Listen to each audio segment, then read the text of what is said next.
Manuel R. Rivero, Philippine Navy of the Naval Special Warfare Force 7. A round of applause, please.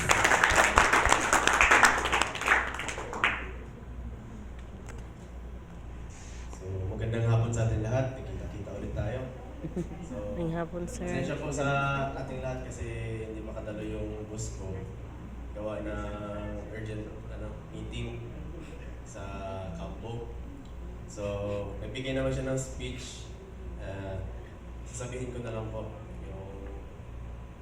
yung pinapaabot niya sa inyo, sa ating lahat. So, and I quote, sa mga kawani ng Department of Tourism, sa pamumuno ni Ma'am Clarence, sa mga instructors ng Naval Special, sa mga instructors ng WASAR or Water Survival Training mula sa aming unit sa Naval Special Warfare Unit 7. At lalo na sa lahat ng ating mga balikbayan tour guides, mabuhay Madayaw! Mabuhay Madayaw!